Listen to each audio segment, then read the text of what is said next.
Test, test. All right. It's been a while since I've done this. We're gonna take a look at the current status of Netrunner and then have fun taking a look at some random Jinteki games. I've been out of the loop in Netrunner for the last year, largely due to the pandemic kind of ruining my normal routine of getting together in person and playing. In addition to the fact that, no, that was pretty much it. Not playing in person anymore, mixed with some of the changes to the format, led to kind of falling off on the most recent ban list, but that's where we're going to take a look at it real quick here. So of course, standard ban list 21.0, apparently this was put into place several months ago, so it's been this way for quite a while. We are losing all of our currents, that's totally fine. Most of these are stuff that's been on the ban list for a while anyway. Breach Dome, Brian Stimson, all that makes sense. Government takeover. Why they get rid of government takeover? That's just silly. That card was just fun. Maybe I can find a reason. Looks like it was added to the ban list on 21.06.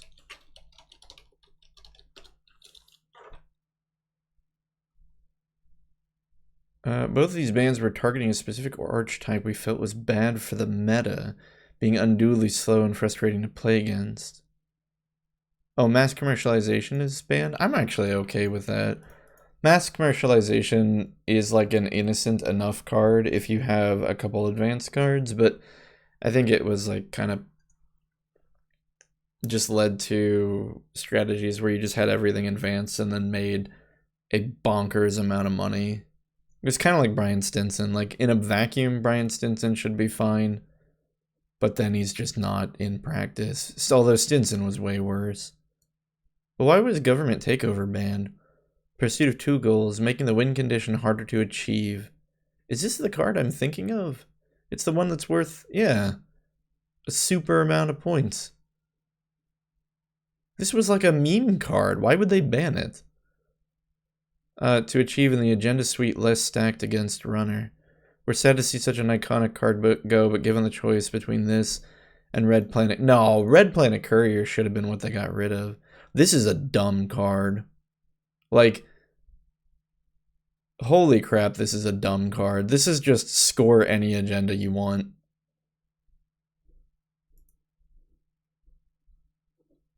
It's just yet another fast advance. But government takeover was unique.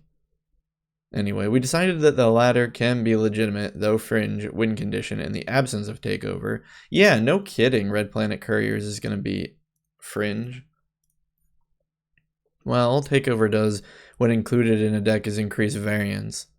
And with the number of tools introduced in System Gateway enabling Corps to control their variance, the card has simply enabled slow, grindy decks.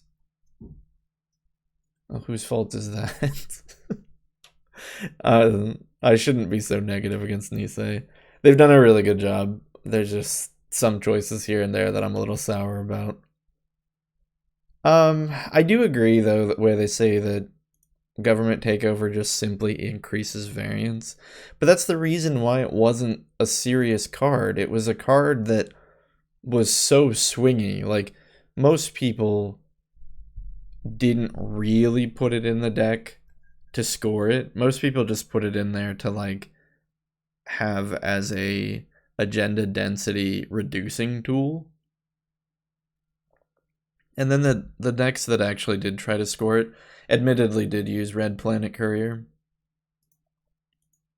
But if, I don't know, it was slow, I guess they say it was grindy. Nisei seems to be really sensitive to grindy strategies, for better and worse. I admit that not all grindy strategies are fun, but I feel like there are some that should be in the game, and they seem hell-bent on absolutely removing anything that slows the game down. Like, they want games to be super fast, which, fine, whatever. They're the ones putting the time in to design it so they can do whatever they want with it, but I miss some of the old strats. Gold farmer, that makes sense. Hired help, yeah, that was broken. I'm really upset about them getting rid of personal evolution. They've gotten rid of so many Jinteki IDs. Like, there's just so few that you can even play anymore. Why did they get rid of Mti Makundu? What one was even that? I don't...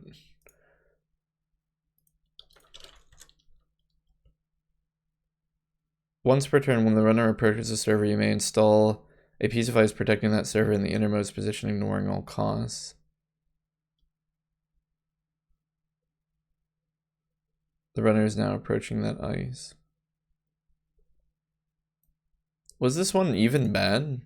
I never even saw this one. It must have been. Mti Kundu.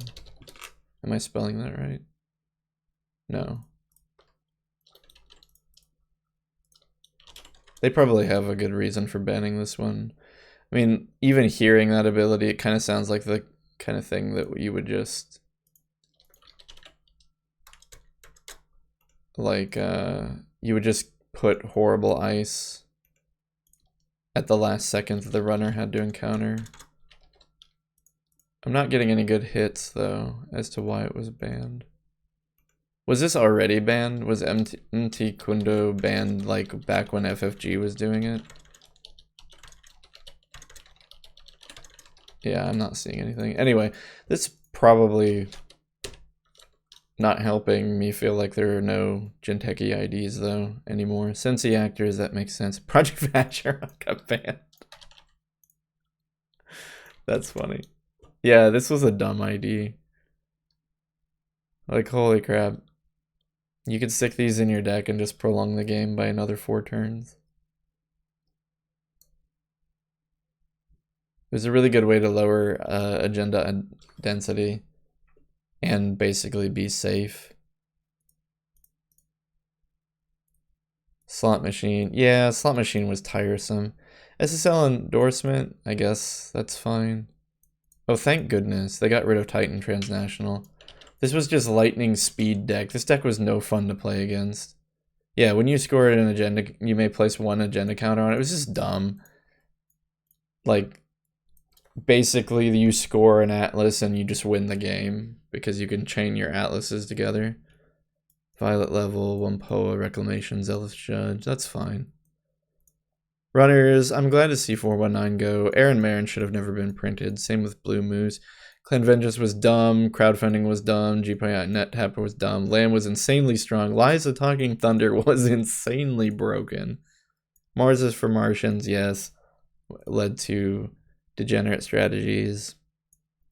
Temujin Contract was dumb. Watch the World Burn was hilarious, but dumb. Yeah, I have like no problem with any of these runner cards, which is funny because I hate playing Corp. I actually would rather play runner. But like, I'm more contentious about some of these Corp bans. But no, absolutely, get rid of all those runner cards. They shouldn't be in the game. Anyway, we're going to watch some games here. As always, if you see a game played here and it makes you uncomfortable that a complete rando on the internet is spectating and commenting on your games, let me know. I'll add your name to a list and try to avoid your games in the future. Otherwise, we're just going to jump in the most recent one. Again, I am rusty. It's been quite a while since I've spectated some games, so I'm sure I'm not up and up on the meta. We're probably going to be learning this a little bit together at the same time, but it'll be fun and exciting to see just where Netrunner is in 2022, several years after the close of FFG. Anyway, we have Argus Security. They're an interesting one. I like them. They're kind of like the personal evolution of Wayland. getting to deal a tag or 2 net damage whenever an agenda is stolen. Also, we see Kit on the other side. Of course, able to turn something into a code gate once per turn. DZMZ Optimizer and Rezeki, we immediately get tipped off that this is going to be a long-term strategy that wants to install a lot of stuff each turn, or rather, each turn they want to install at least one thing, and they're in this kind of for the long haul to generate long-term credits, which means Argus can probably look at this and say, she's going to be setting up for probably like 2 or 3 turns at least in the beginning of this game. Kit is going to be slow. The advantage, though, is Kit can kind of get away with that because she only needs 1 icebreaker to get through 1 piece of ice, guaranteed. Argus is going horizontal. Kit checks one of them. It's a Rashida. She trashes it for credit. That's a good catch. Pulls out her 3rd Rezeki. I cannot believe that by turn 3, she hasn't even like, what's the word? Filtered for these. Like, she didn't use any kind of ability to find these. She didn't use her SMC. She just had 3 Rezekis. You really can't ask for a better start if your goal is long-term economy. Now, of course, Argus needing to do something scores their hostile takeover, but I would say right now, in this current exact situation, Kit has the advantage because she's got this huge long-term economy set up early in the game.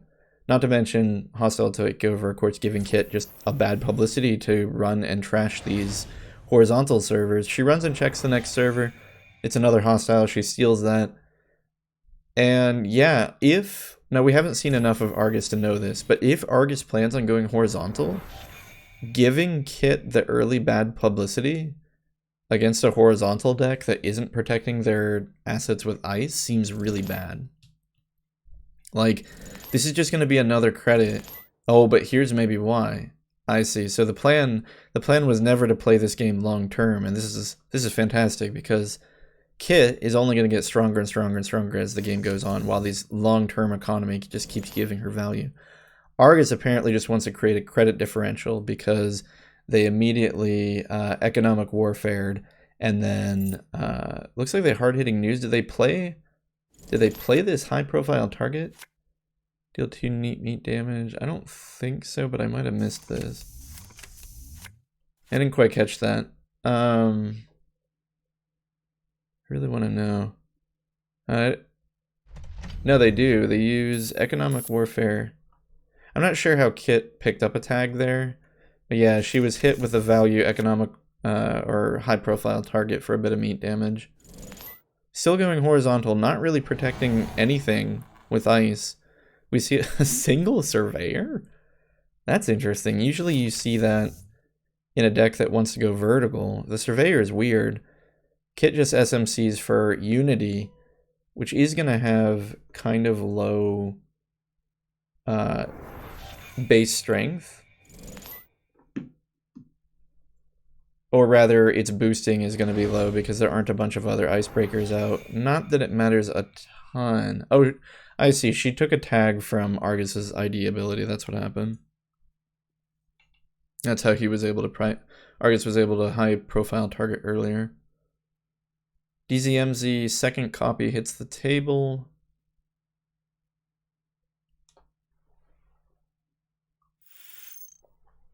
Anacam gonna help out with MU and a bit of draw. Taking advantage of the fact that Kit ran last turn. No, but just has the tag from running last turn. We see 2 high-profile targets followed by a hard-hitting news to stick Kit with 5 tags. Now this is smart because normally you would think, well, if you're going to stick the runner with 5 tags, why not just play the high-profile targets on the next turn? But Kit has misdirection, and that's really going to put a damper on basically everything Argus wants to do here. In fact, looking at what we have right in front of us, it kind of seems like Argus pivoted and said, fine, Kit, you're going for the long term. I'm going to try to nuke you with tags and meat damage before the long term even matters. But literally because of misdirection, Kit was able to shake all those tags. Argus can't sit around and wait for a good high-profile target, so that's why they played both of those high-profile targets early on. It actually looked like, oh, this is a new thing. So Jinteki now immediately kicks spectators out whenever the game ends. I've found I don't know if you want to call it a glitch or a bug or a workaround. If we're able to, when the game ends, if we move over to chat or another window and move back into the window, it won't kick us out. We can analyze the game. We'll try to do that, but that happened so quickly that wasn't able to freeze the frame, so to say. And so we can't analyze the game with the actual screen in front of us. But all that being said, I think Kit probably had won that, because at that point, it didn't look like Argus had a ton of ice. It looked like they were relying completely on credit differentials, leading into tags, leading into high-profile target for their win condition. And because Kit weathered the storm, and it seemed like both the runner and the corp were on equal footing, I think at that point, that's bad for the corp, because the corp was using an early game strategy, and Kit had that end game economy running, and so things were only going to get better for Kit. And Kit wasn't going to lose because of damage or anything like that, so. Oh, interestingly, it looks like the same matchup? No, wait. The pictures took a moment to update on my screen.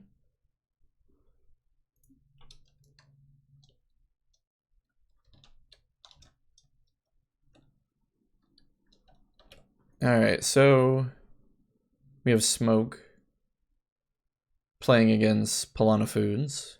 Piranha, of course, going to basically make a credit for free every turn. And then Smoke, of course, is going to become an extremely efficient icebreaker runner. A runner who uses extremely efficient icebreakers. Piranha, to me, seems like almost one of the only viable Jinteki IDs anymore. That and Ag Infusion. It's really sad how neutered Jinteki IDs have become. Anyway, Piranha Subliminal Messagings throws down a new server, protects it with a piece of ice. L Smoke sets up. Beth Kilrain Chang is kind of just an auto-occlude in most Shaper decks. And also running Anacam as a console. That seems to be a popular console lately. It's good. It's not bad if you're a deck that plays a lot of events, or really like any runner deck.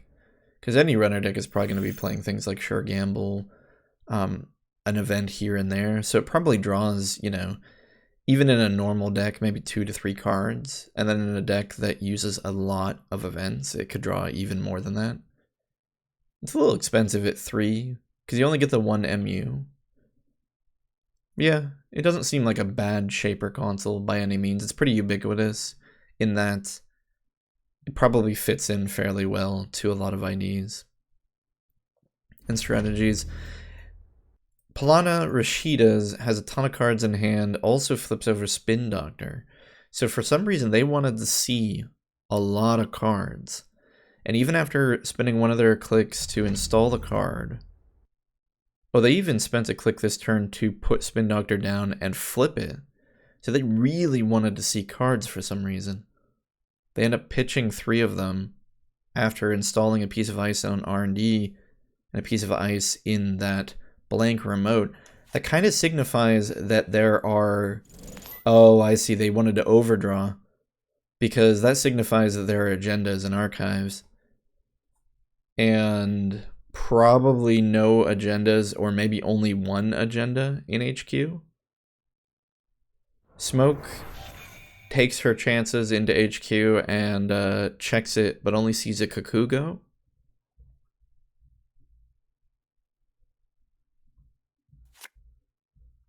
But that was off the back of a Deuce's Wild run. So Anacam is going to draw her card. Okay, yeah.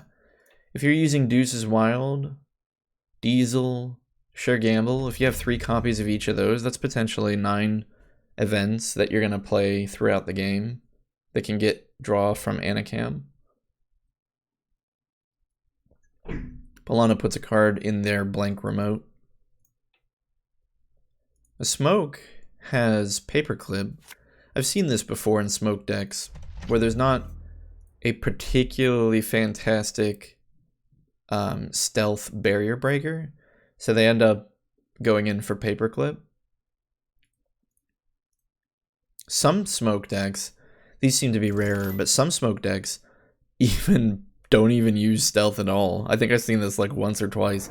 They literally just use Smoke's ability as a recurring credit to pay for breakers. That doesn't seem to be the case though here. We see an After Image hit the table. After Image, a very efficient killer, assuming of course that you're using stealth cards. The ability to bypass a sentry is very strong.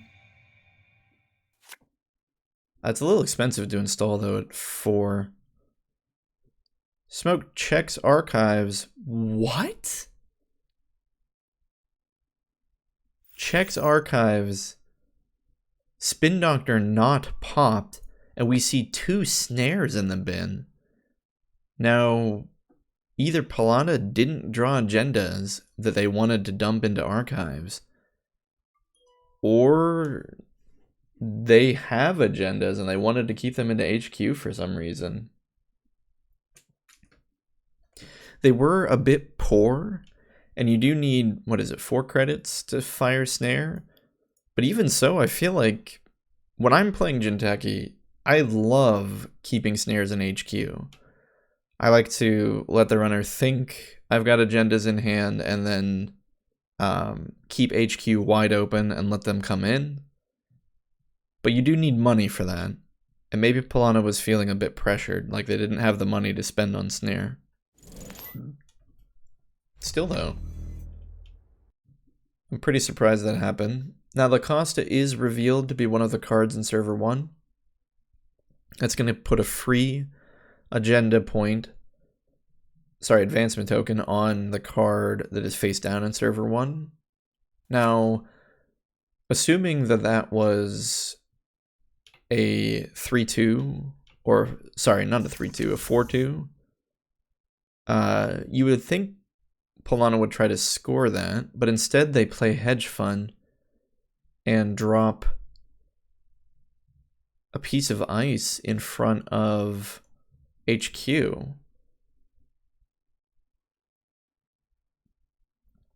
Kind of signifies to me that there are agendas in HQ, and Polana's feeling uncomfortable about that.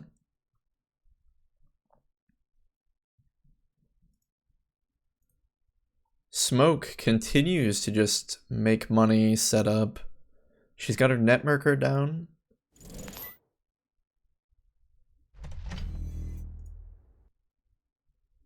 Where did all Smoke's money go? She's made Dirty Laundry money, Creative Commission money, Sure Gamble, Deuces Wild. When you compare it to the card, well, I guess that is kind of equivalent to the card she's installed. Has she trashed anything? No. 4, 7, 9. So she spent 12 credits on cards, and she's made 4, 1, 5, 3 and 3, 11. No, I guess that does add up. Okay.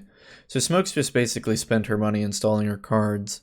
Meanwhile, Jinteki continues to use subliminal messaging each time. What's the condition? The runner has to run, right? If this card is in archives and the runner did not initiate a run. So yeah, Jinteki making a little bit of money from subliminal messaging and still letting Lacosta tick up the card in server 1. They place another card in that server. That kind of signifies that maybe that card with 2 advancement tokens on it is the one that you flip over and it ends the run. We don't know. Smoke goes in with Overclock, and that's going to allow her to, of course, use extra money to get through this ice. She hits a Kakugo.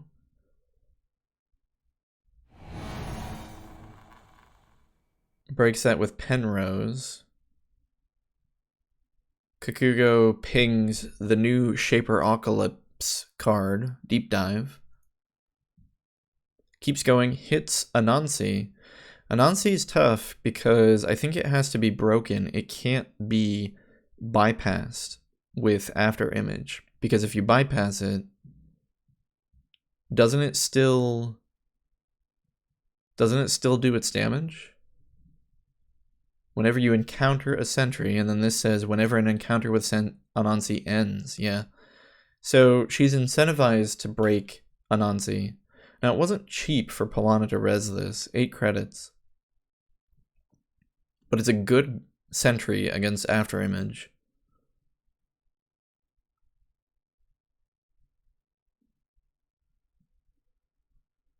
Smoke uses the stealth credit on her own card.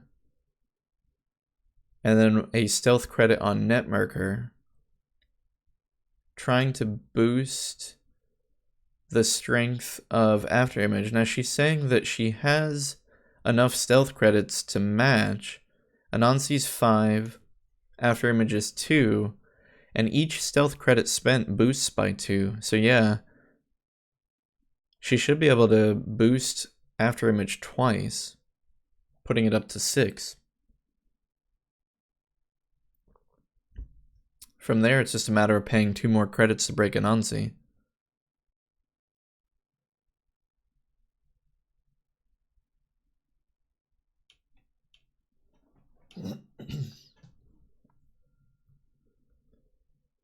That's not too bad, really.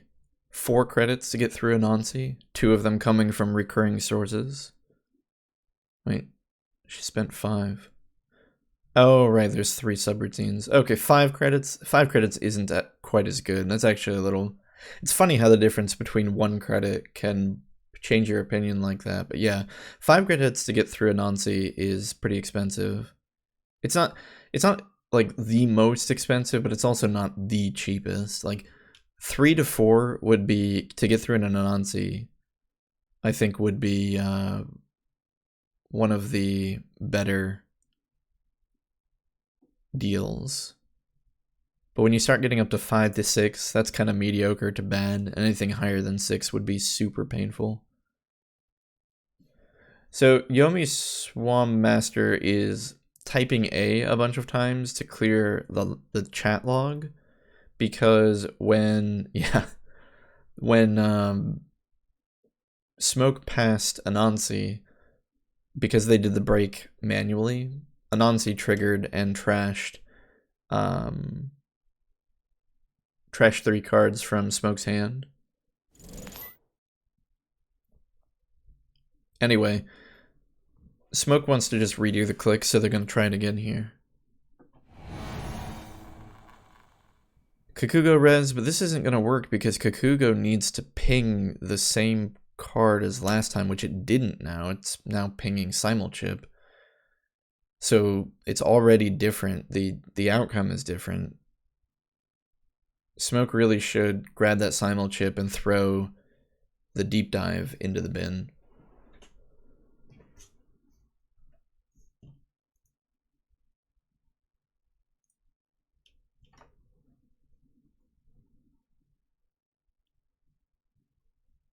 How did Smoke live when Anansi pinged for 3? She has only got 2 cards in hand right now.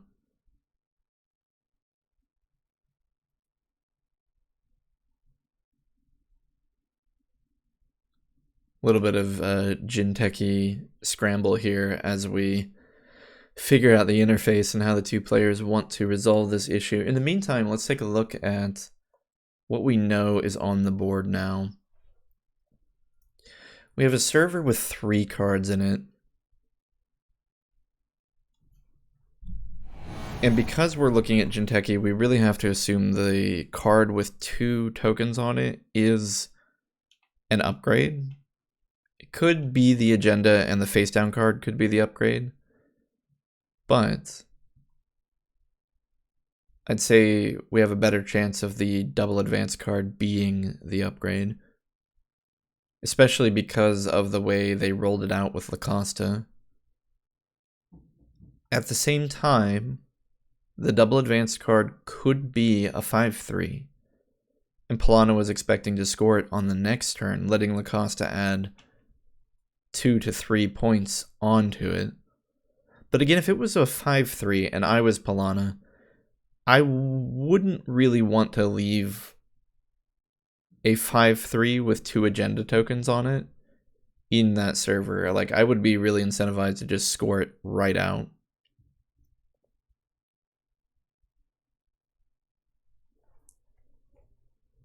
The Corp is also a little confused.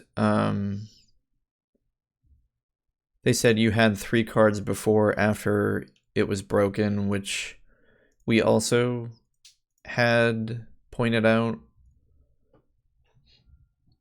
Because now if they pass Anansi, it's going to kill them.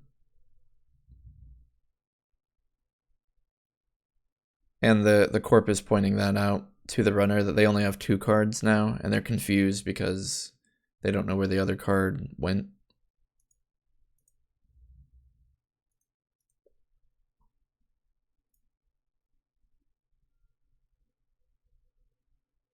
Subliminal messaging is an interesting one. Some people say that if you have the space, that you should always include 1 subliminal messaging in your Corp deck. Because at worst, you draw it, and then it's like a blank card, and you're just clicking for a credit when you play it the first time. But at best, you keep getting that recurring value over the course of the game, and it ends up being worth, you know, another hedge fund or something like that. I don't know how I feel about that.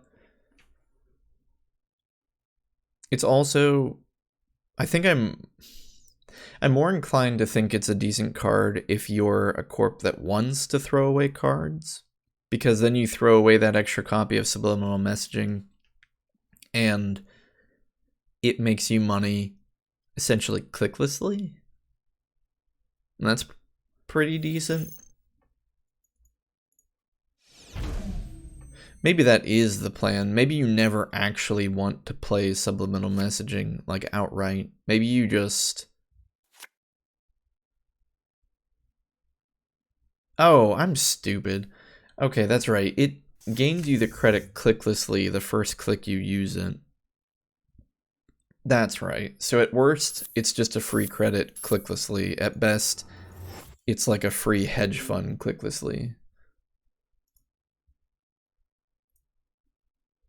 Anyway, the card in the server that was double advanced was Biovault. So even though Smoke managed to get past Anansi, past other things, the Corp just went ahead and ended the run, used Lacosta to put another advancement token on the face down card and scored it out as a Cyberdex. Very good agenda just kind of overall. The ability is very similar to not Polana. The old card that was click 2 times and gain 2 credits. Except this one is click 3 times and gain 4 credits. It's obviously got some pretty strong synergy against anyone who uses viruses. Like, it's just icing on the cake if you're going up against a virus user. Secondarily, it's a neutral score.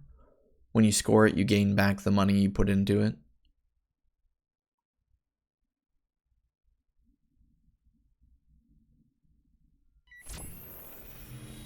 Now, Smoke uses Out of the Ashes to hit Archives, and we have to assume that the Shaper Apocalypse is coming.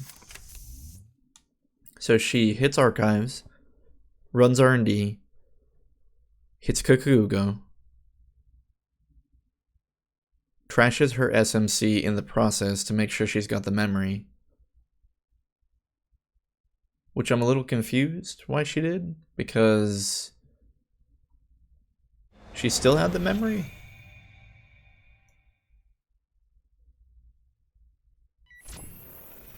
Encounters Kagugu, trashes Simulchip, and trashes one installed program to use Simulchip to install a program. Oh, okay, so the Simulchip was actually used to trash SMC to discount the install cost of Paperclip.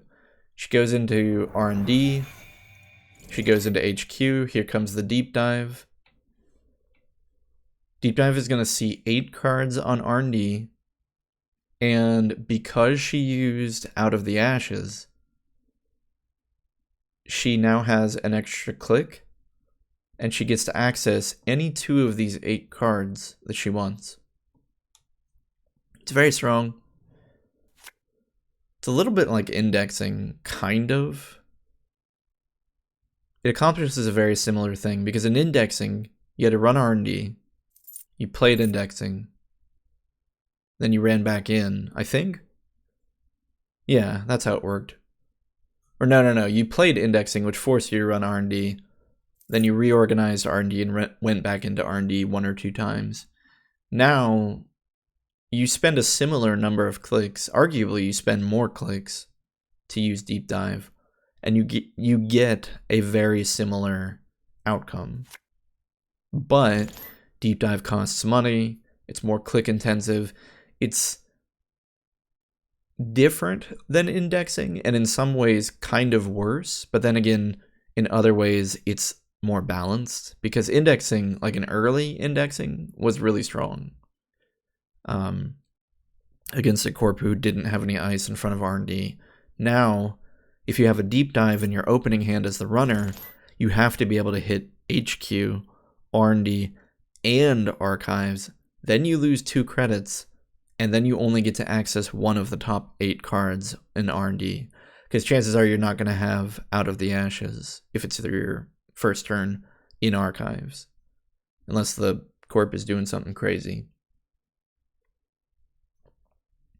Like, I don't think it's possible for the corp to do net damage on the first turn, because most things require the runner to run. But okay, they did manage to get in with their deep dive, and they accessed Nisei Mark II.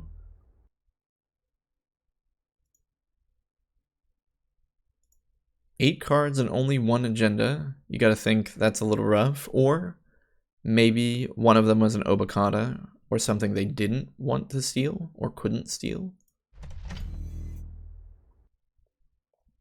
Lacosta has already added 2 tokens on a face-down card in server 1. In addition, there's a second card in server 1 with a single token. You gotta think that L's probably feeling a bit of pressure from this situation. This is a tough server to get into. That new Anarch card, Light the Fire, would be very useful on this server. You can get into the server, blank all the cards in the server, and trash them all for free. Pretty good. Of course, that's neither here nor there, because this is Smoke, who isn't Anarch. Probably doesn't have Light the Fire in her deck.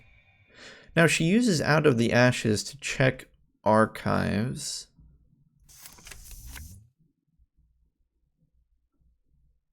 Which, it's a little confusing because you have to pay a credit to do that.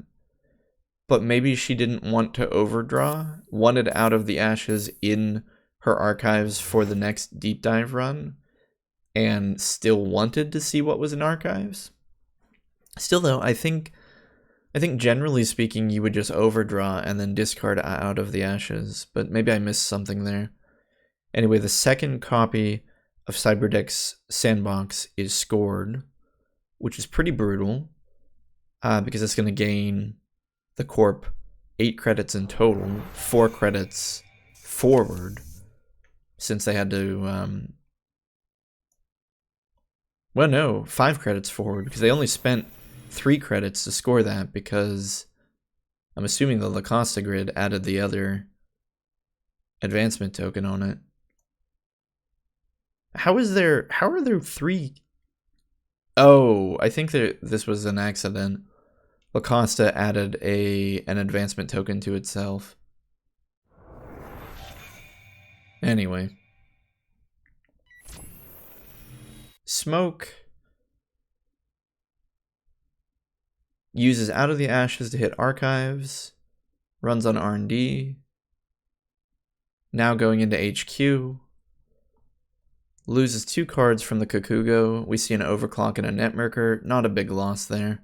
Especially because she's getting through Kokugo for 1 credit each. Sees Rashida.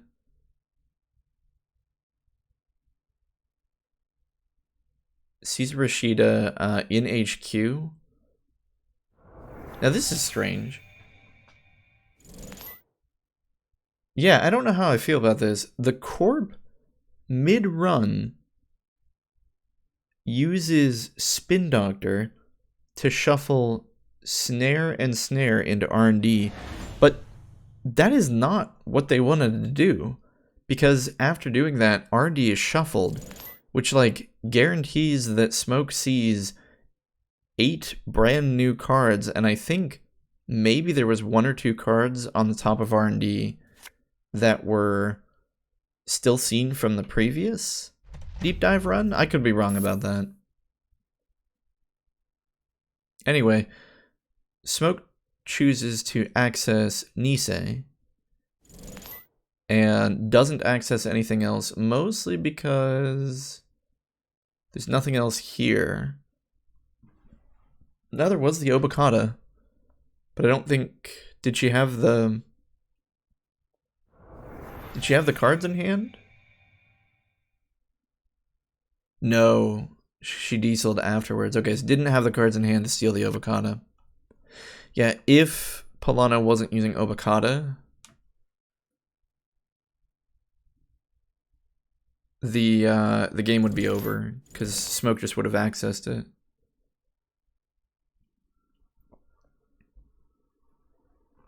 Smoke doesn't really have enough money here to get in and repeatedly into this server 1, so she's ignored it up until this point. But after playing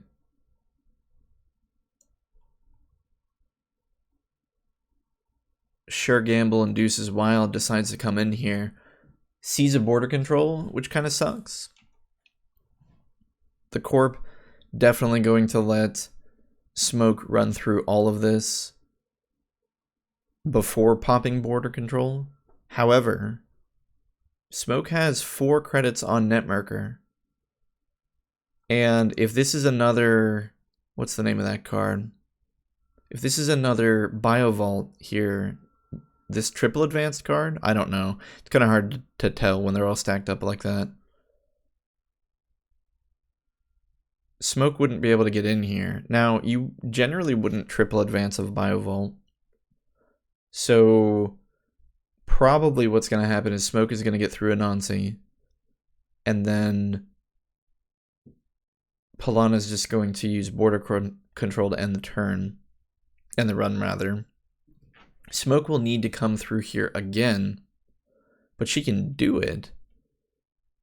I think. Yeah, because she still has 2 credits from Netmerker, so she can match the strength of Anansi.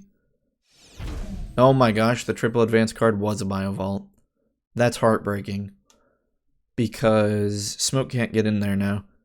The border control is absolutely going to keep her out. She kind of knows that. Plays Creative Commission. Last card scored was Obokata. Even if Smoke had gotten in there, the Obokata would have been unstealable.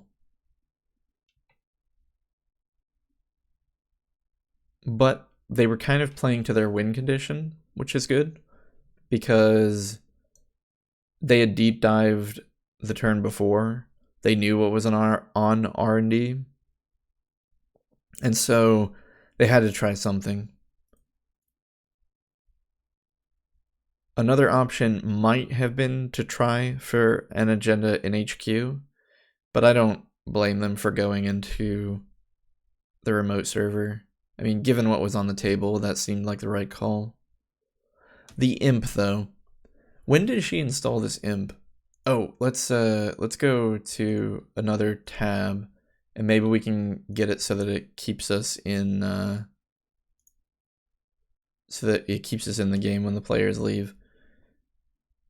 We'll give it a moment and see if they leave, and then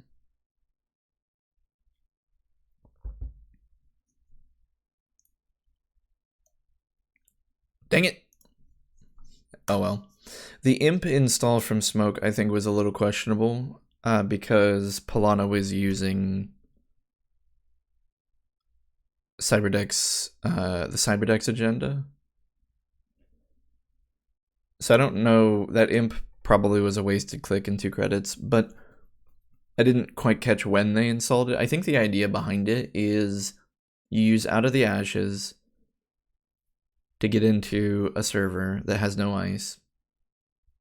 Then you hit the other 2 servers, you play Deep Dive, and that way not only do you get to access any 2 agendas you want, if there aren't 2 agendas you want to access, you can access another card and use Imp to just completely get rid of it.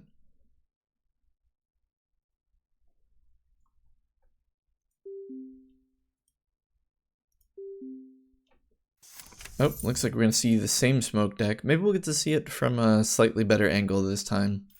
I wasn't too impressed with this Smoke deck.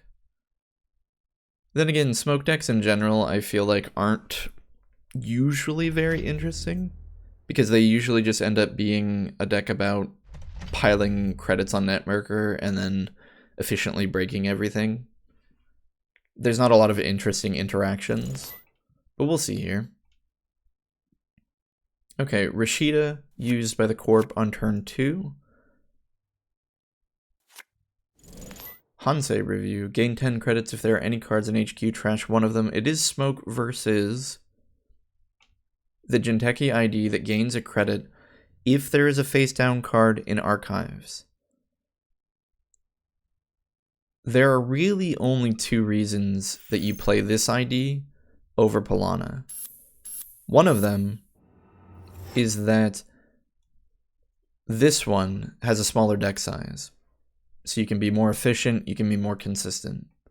The other thing is, if you're playing a Jinteki deck where you're not dealing net damage, the runner might not be drawing cards every turn, in which case Polana won't give you a credit each turn. Otherwise, though, Polana almost is always more consistent than Restoring Humanity is here.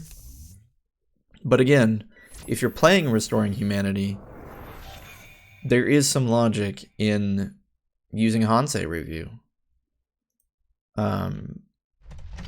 Especially because you saw their Smoke didn't have to spend a click to go check Archives, but she did anyway. So you can almost think of it as, not only did Restoring Humanity get a credit, they also wasted a click of Smoke. Kind of. It's a little give and take. I don't know. Restoring Humanity is interesting, but I just feel like, in general, Polana is going to be better. But again, I don't want to downplay the 40 deck size that Restoring Humanity has. That is pretty big.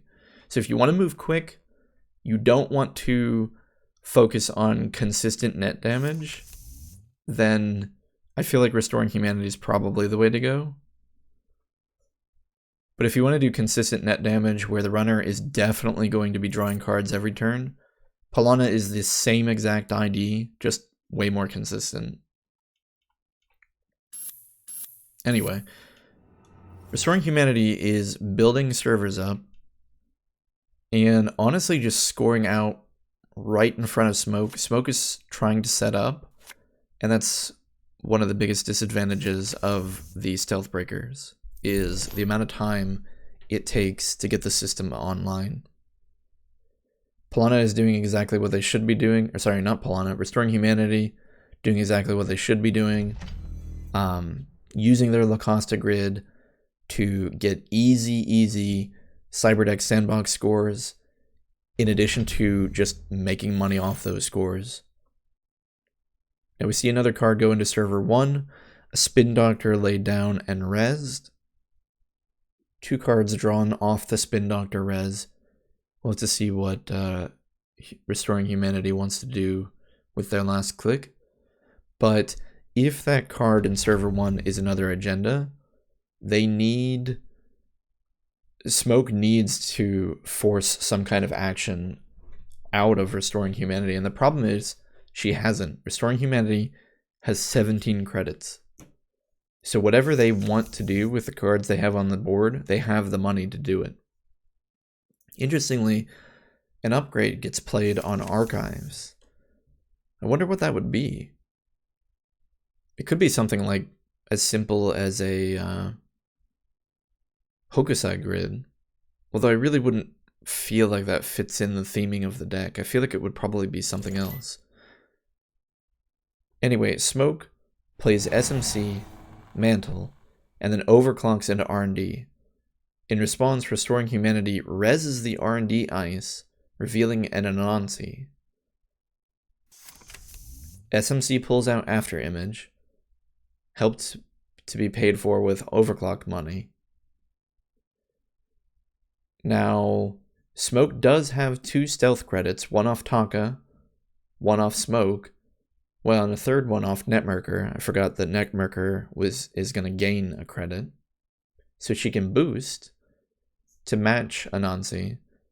The problem is she's going to have to spend that Netrunner credit to break all 3 subroutines of... Wait, what? Hold on. Spends 3...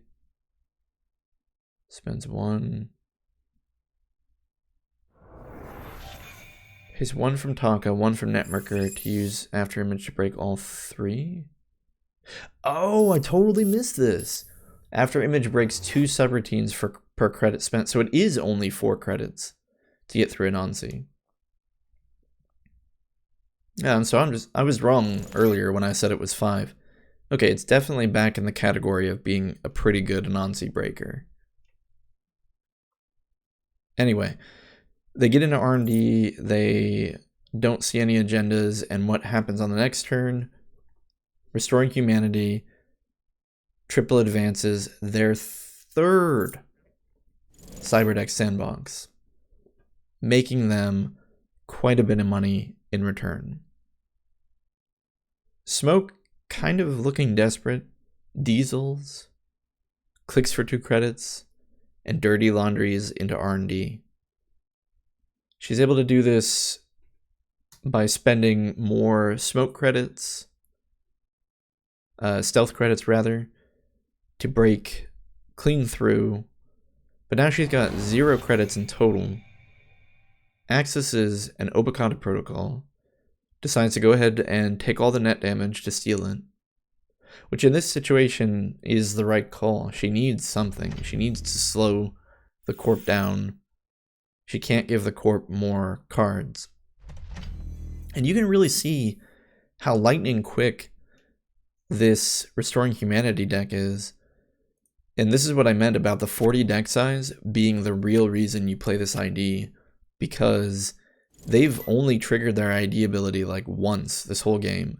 What they've done instead, though, is played cards like Spin Doctor, Rashida, things like that to draw into the agendas, draw into the cards they needed. This was a very efficient Restoring Humanity deck. And I feel weird calling it a Restoring Humanity deck because, again, the ID really wasn't that important. Yeah, and even the corp is saying that they got very fast and they were lucky. But the corp only used their ID to gain a single credit this game. Unless I was mistaken. I might have missed like maybe another turn. But they ended with 10 credits. So it's not like it was down to the credit. They really leaned on Restoring Humanity for the smaller deck size, which is totally legit. And yeah, even they're saying The Corp is saying that Anansi is like one of the worst ice for after image to go up against. And the poor runner is saying that the Corpse deck wasn't the first kind of this deck that they'd gone against this today, and we know that because we've seen this smoke deck play against a very similar ID or deck archetype as this in the previous game. They were kind enough to res all their ice. We see Thimble Rig for the ice swapping. Data Loop. Wow. Wow. Why would you use Data Loop? I mean, Data Loop protects the Obacadas, but that's just another... Yeah, that's interesting. That shows how little this Restoring Humanity deck cares about money.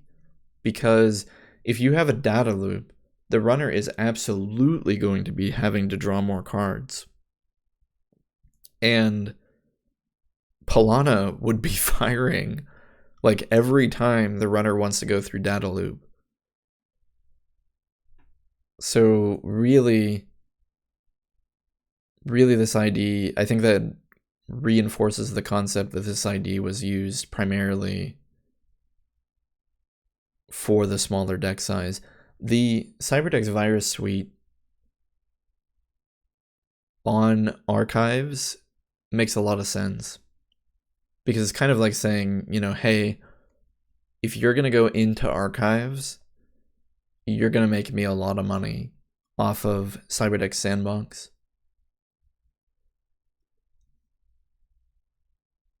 So that's an interesting gamble. Like, if you're playing Restoring Humanity, you're like, hey, I've got a face down card in Archives. I'm going to be making 1 credit per turn. And as long as you have 1 Cyberdeck Sandbox scored, and the runner wants to go in there and flip up your face down card in Archives, the runner gives you 4 credits to do that. So it's like no longer valuable for them to go in there and do that, because not only does the runner have to go in and trigger Cyberdeck's Virus Suite, they have to pay 1 to trash it. And if Cyberdeck's Virus Suite goes into Archives anyway, they're going to be triggering it every time they run Archives, which means that's actually a pretty brutal combo, because as long as one of these Cyberdeck Sandboxes is scored, it is no longer valuable for the runner to go into Archives to flip up the face down cards to prevent Restoring Humanity's ID ability from firing, because they're just going to be giving the Corp money every time they do that.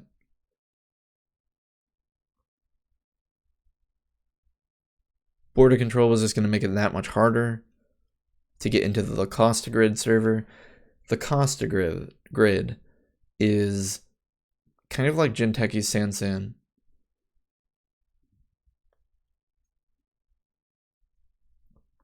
It's cheaper to res by a credit. No, by 2 credits. Is that right? Hold on. Is Sansan 6.5? I don't see enough Sansan to really have it. Is it? It's 6 to res, 5 to trash? Yeah. Okay. So actually then, La Costa is way cheaper. It's half the price. But it's still comparative to the trash cost. Sansan being 5 to trash, La Costa being 4. So you're getting like most of the trash cost benefit at half the price. Not only that, but La Costa, of course, synergizes with things like Biotic Vault. Any card in there that you want to put advancement tokens on. Does Sansan the advancement require? Yeah, Sansan only interacts with agendas, so La Costa is already, quote, better in that regard, that La Costa interacts with upgrades in the server. It's half the price. it yeah, it's only 1 credit less to trash for the runner, and 4 is still pretty expensive. Like 5 is obviously better, but 4 is crazy expensive. And then yeah, I think the only disadvantage is it's more telegraphed. Like, you're not going to flip a Lacosta grid over and score an agenda on the same turn. But aside from it being telegraphed, Lacosta feels more powerful in almost every way. But then again, that telegraph is still pretty big. Like, I don't want to downplay the disadvantage of having to telegraph your score. But the Lacosta grids we've seen, Lacosta grid decks we've seen so far today have been set up in such a way that it doesn't matter if it's telegraphed, or you confuse the runner by putting things like Biotic Vault in there. So the runner isn't sure, hey, is that an agenda? Is that a Biotic Vault? They can't really know. And I think that's why cards like Light the Fire are pretty good.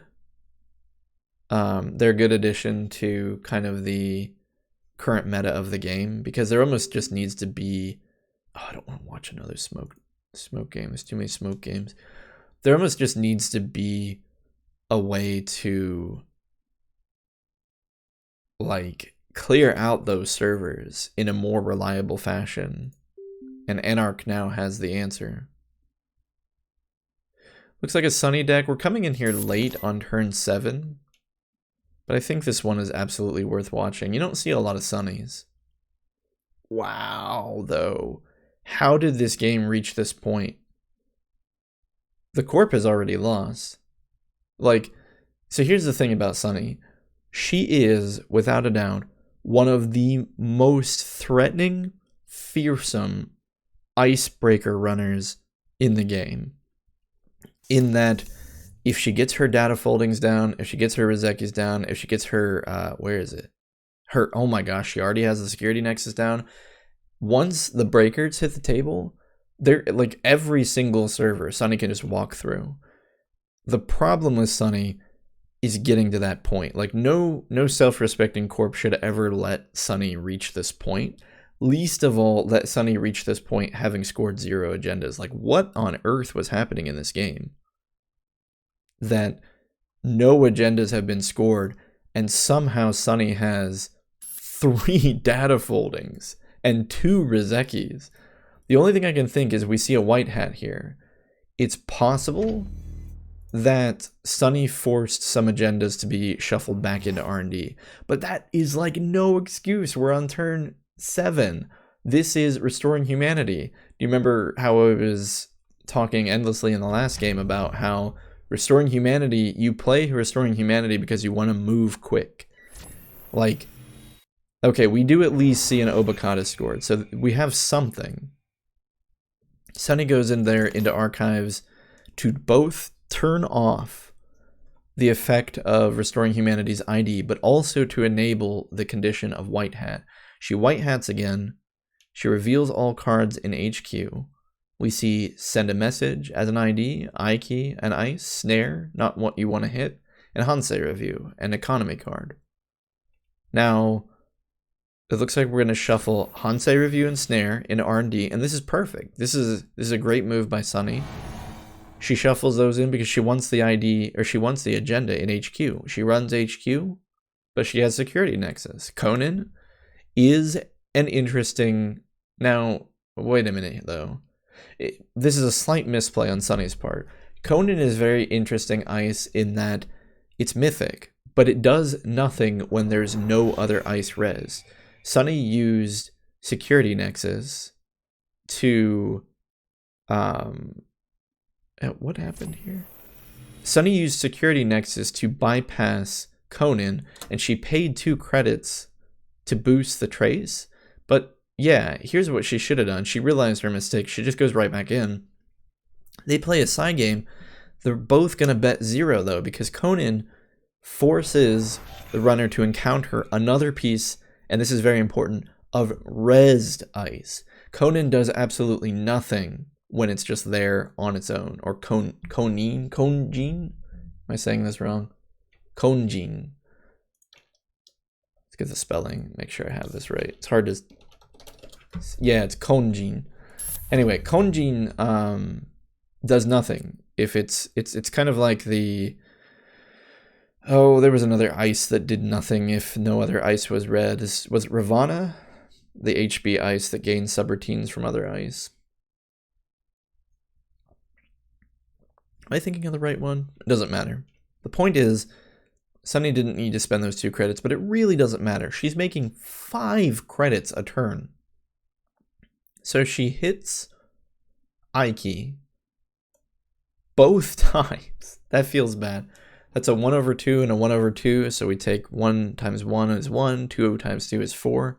There was a 75% chance that she hit one of, oh my goodness, 75% chance that she hits one of those, or the agenda, and she failed.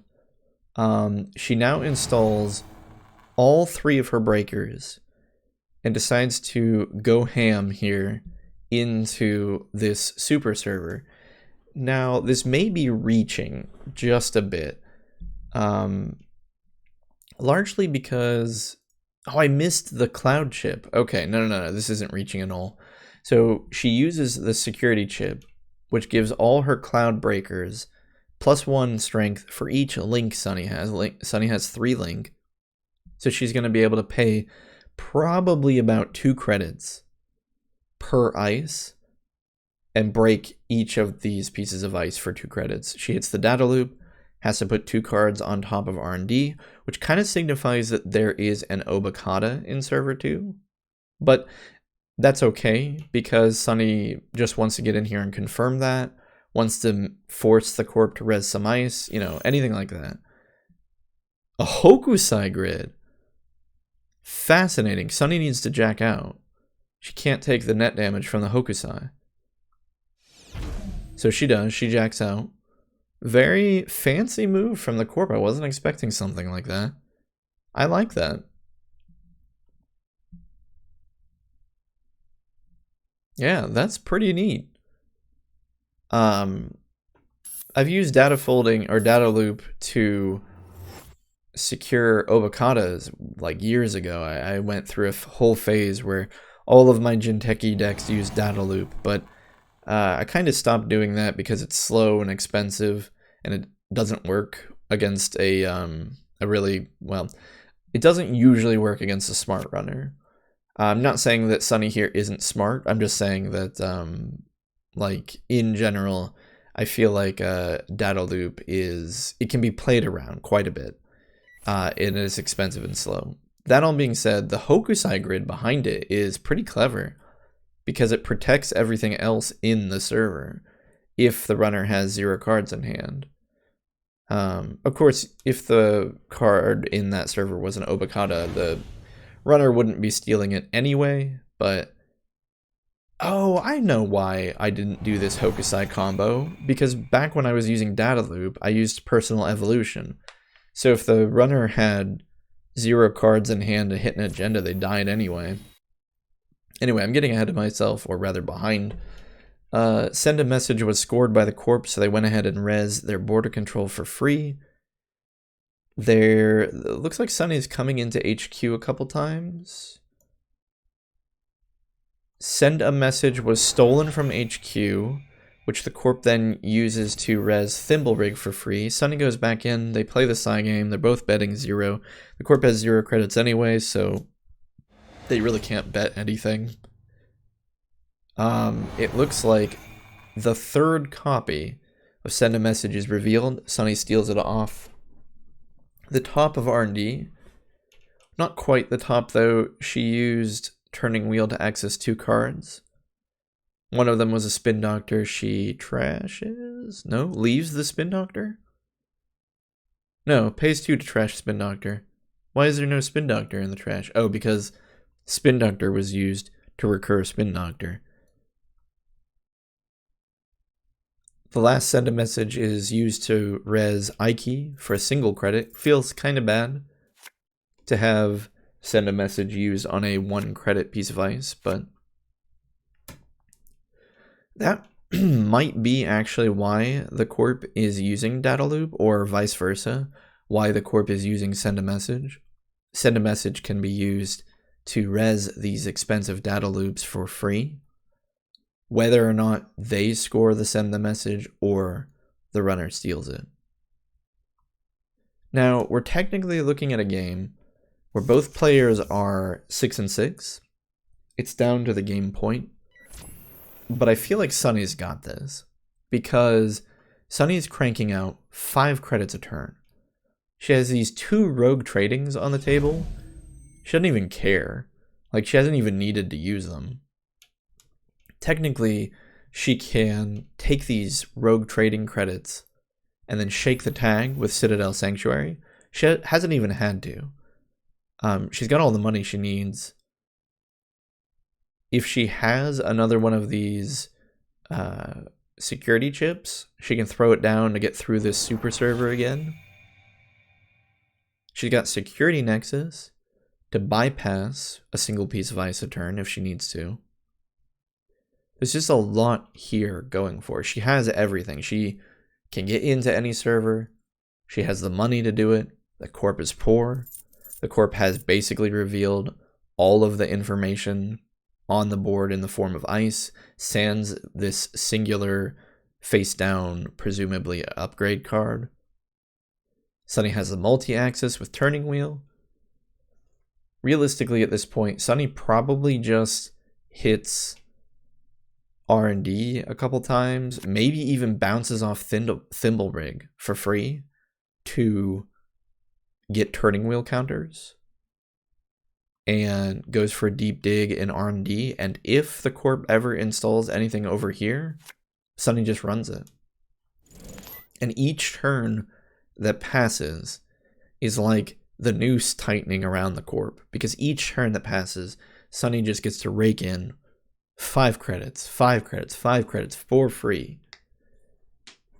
And the corp can't keep up with that. Now Black Hat is used. That's going to give Sunny an additional 2 cards of access if she hits R&D or HQ. She decides to go in and check R&D. Security Nexus bypasses Ike.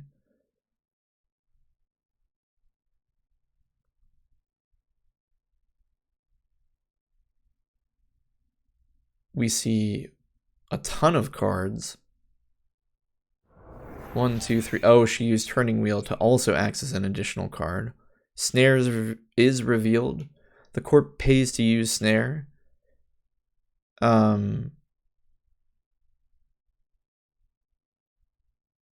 Otherwise, nothing comes from that run. I gotta say, the corp doesn't have a ton of options. Spending the money they did on that snare is painful because it brings them down to 1 credit. But if I was in the same situation, I might literally do the same thing, because what other win conditions does the corp really have here? It's almost just like they desperately need to ping some of Sunny's cards that they've been kept holding in their hand through the whole game. Like, if there was another security chip, you know, you hope that Snare pings that. If there's another white hat or a black hat, you hope that you ping that.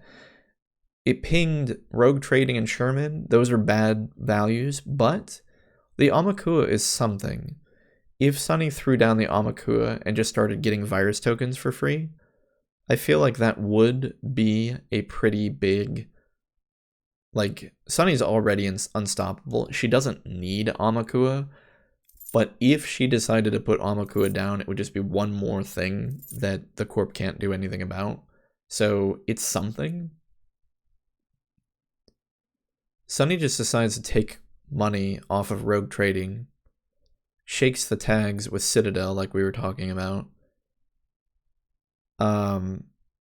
Yeah, she's just bouncing off of Thimblerig here.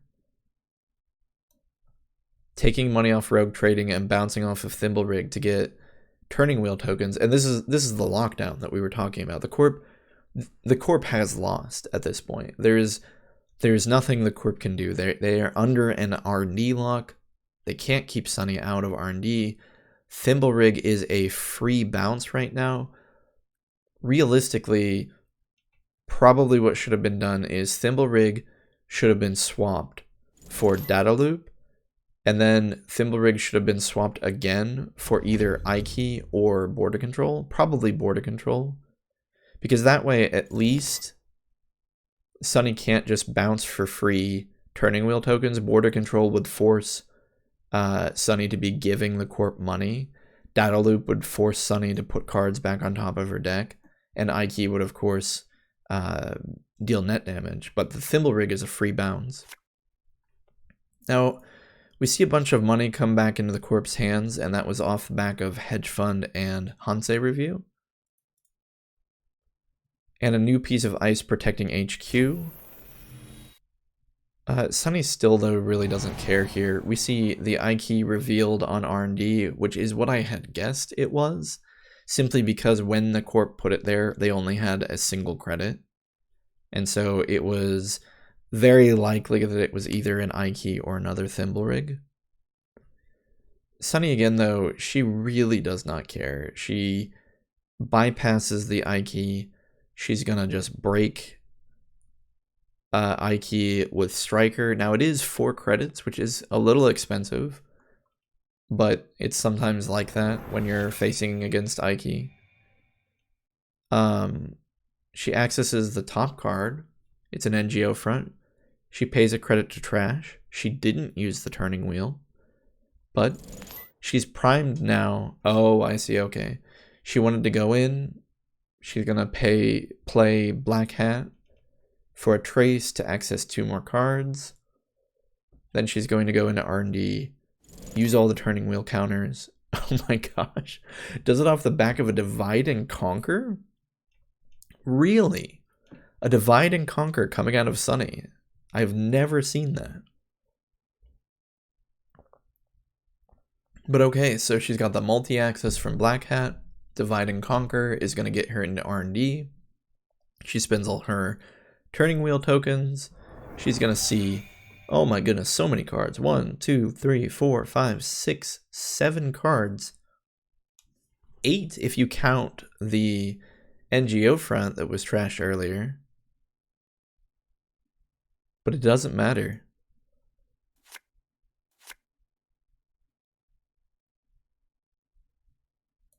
Wait. Does Divide and Conquer... Oh my goodness. No, I'm sorry. I thought Divide and Conquer forced you to choose to access either R&D or HQ, but you get to do both. That is some mad value, mad combo value off of Black Hat.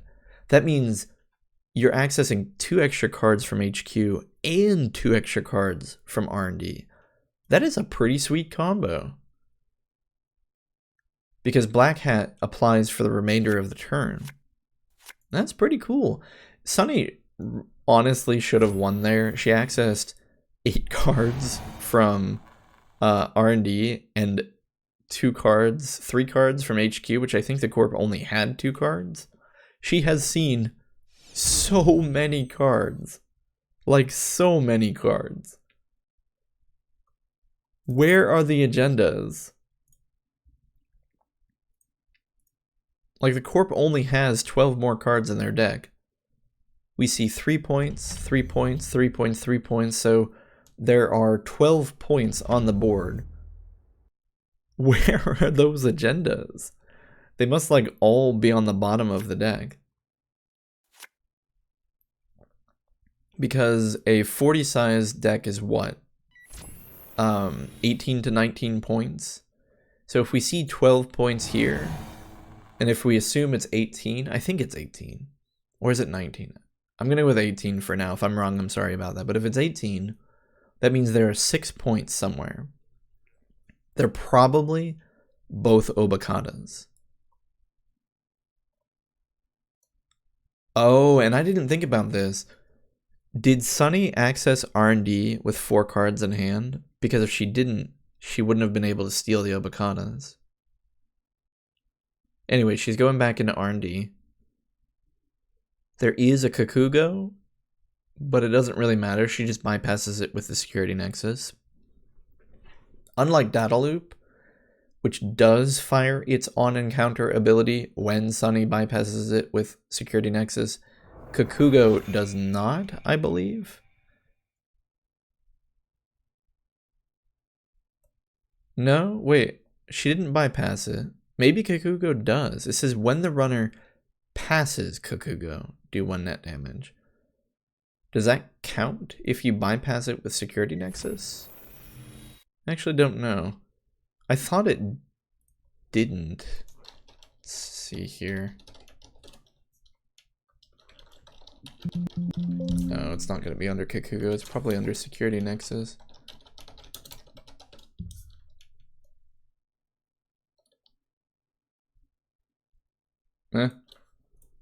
It's not listed under either, but okay, she goes back in. Why are we going back in? What did we access the first time? Looks like a Spin Doctor. So Spin Doctor is trash. She's going back in to see a new card. Is it a new card though? Didn't she? Well, this is that same thing. If it was an Obacata, yeah. If it was an Obacata and she didn't have the cards in hand to steal it during that last big deep dive she did. I don't actually remember. Yeah, this one right here, where she accessed like 8 cards from R&D.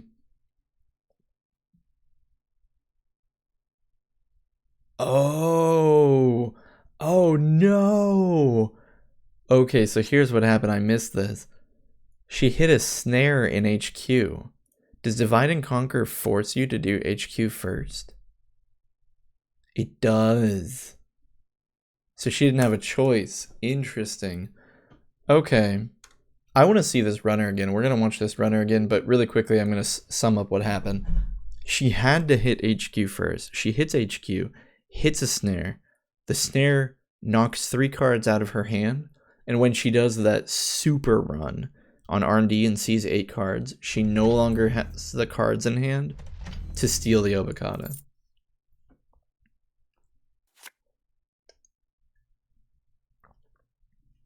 Anyway, we're going to move into the next game featuring that same Sunny. I want to see more of this Sunny.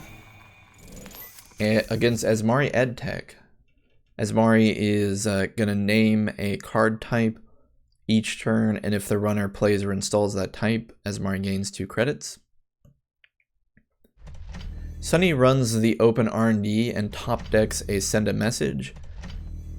Kind of sucks for the corp that happened, but they res an 8-cost toll booth. Can't be that sad about that, honestly. I might give up willingly a 3-point agenda to get an 8-cost toll booth resed for free. So Sunny made the right choice. She's a slow runner. She needs to put pressure on the corp early as much as possible in the windows that she can. She hits R&D, but now that there's more ice, she starts to set up. Drops DreamNet for the free money in the draw. Earthrise previously had been dropped, and she's getting draw off that. The corp puts 2 cards in server 1. Double advances one of them. Or rather, has 2 cards in server 1. Double advances one of them. Now, she runs Archives. Why was there the run on Archives? Oh, because she credit kites. Because I believe, yeah, credit kiting only works if you have made a successful run. That's how she got the security nexus out so cheaply. She credit kited the security nexus, took a tag, then chooses to run into, oh my goodness gracious, this Sunny has the biggest brain. So she credit kites the Archives, hits. Oh no, but it's all for naught. All right, we'll get into this. Oh, we're gonna leave the game and hopefully preserve it, because I need the chat to. Can I look at this? If I don't know, I could open up the Chrome developer tools, but I don't know if that reveals anything about my computer or something. I don't think it would, but because we can check the HTML in the developer tools. All right, they've probably left now, right? Dang it, it didn't work. I don't know why that works sometimes and why it doesn't work others. Sometimes it'll preserve the screen. Anyway, what ended up happening is the security nexus bypassed the ping. But I think ping, doesn't ping give a... Doesn't ping give a tag? Yep. When you res this ice during a run against the server, give the runner 1 tag. So Sunny got in, grabbed the second agenda, but she had 2 tags. 1 from credit kiting, 1 from ping. And that allowed the boom to be played. Which is pretty unfortunate, because if the corp didn't have boom there, I think Sunny wins that. I mean, it's pretty obvious that Sunny was at a huge advantage at that point.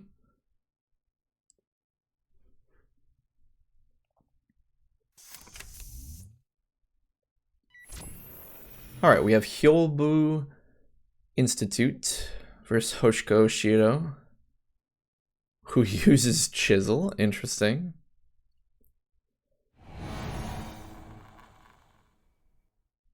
Hyobu gaining credits when you reveal any card. Reveal a card from the grip at random or the top card of the stack. Why would you want to reveal a card from your grip at random? Anyway, I'm pretty excited to see Hyobu played. It's not one that you see very often. However, by turn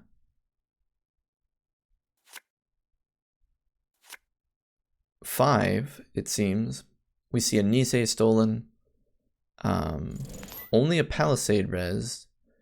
When this ice is protecting a remote server, it gets +2 strength. That's pretty neat. This is kind of like a static wall, but it gets extra strength if you only use it to protect your remotes. Hyobu has 11 credits, so money to do something, but what? Hoshiko only has 3 credits. Not a lot of money to do anything, but she has some setup here. Earthrise is going to be drawing her into the card she presumably needs. Fermenter, clicking up and, or not clicking up, but virus countering up.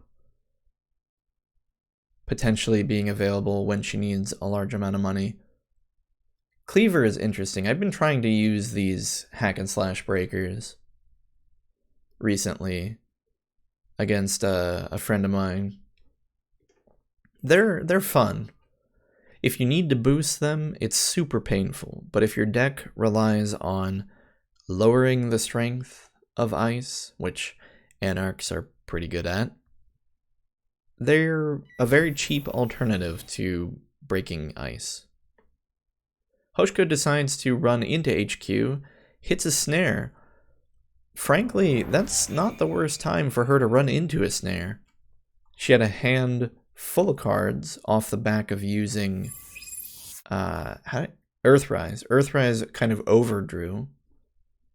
So she goes into HQ, hits a snare, probably isn't happy to lose Botulis or Begalter, but again, if you have to hit a snare, you'd rather do it when you have a bunch of cards in hand. Goes into HQ again after having shaken a tag, hits a second snare, loses Daily Cast, Earthrise, and the Buzzsaw. That's her decoder and killer.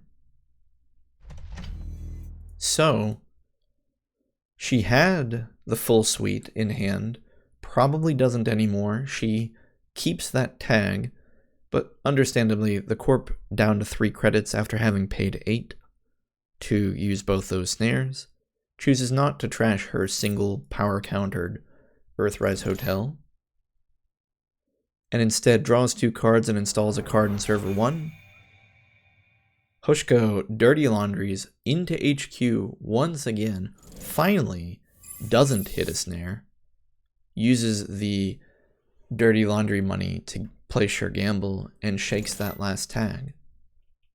The Corp plays Predictive Planogram. I like this card. Predictive Planogram. It draws you cards or gains you money. It's not a game-breaking card, but it's just a nice card. It's fun to use in building a better world as well. I think that's the Wayland ID that gets extra money per transaction. It's basically a second copy of Hedge Fund in that ID. Anyway, they decide to... what did they get? They drew 3 cards off that, played Subliminal Messaging for free, installs a piece of ice in front of HQ, and installs a piece of ice in Server 1. Hoshko accessed a Palisade in the previous run, so it's very likely that this is the second Palisade. The ice in front of HQ may indicate that there are agendas currently in HQ. Problem, of course, is that Hoshko doesn't really have a guaranteed way to necessarily get through the ice in front of HQ. So she's going to draw. She has had to draw quite a bit to keep up with the cards that she's been losing from Snare. Draws, installs Keiko, puts a Botulus in front of HQ. That's a pretty good move, considering she already has the Cleaver in order to break through presumably both the Palisades on the remote. Drops a Simul Chip, probably to recur Botulus, would be my guess. No run was made though, which means that Hyobu can use Subliminal Messaging. They draw a card and click twice for credits, which is an interesting choice. It signifies that maybe they don't have an agenda in HQ, because... Oh, but they're probably afraid of the Fermenter. So, because if they put an agenda in here, Hoshko could just use the Fermenter to gain the money she needs to use Cleaver to break through.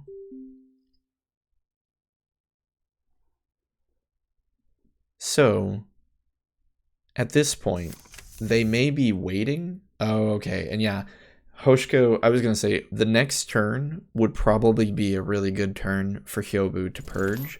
Maybe even sensing that, Hoshko decides to take the 10 credits off of Fermenter. I'd say that's pretty wise.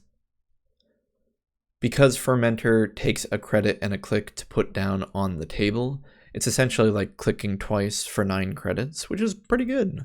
It's a little better than playing 2 sure gambles.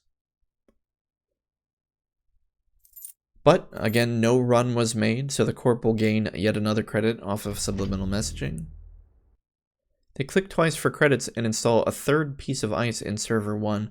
That does make sense. Again, if they have an agenda in HQ, and they're worried about Cleaver breaking into Server 1, they need something else to keep Hoshko out. Hoshko, now having 3 counters on Botulus, understandably runs straight... Oh no! Oh no!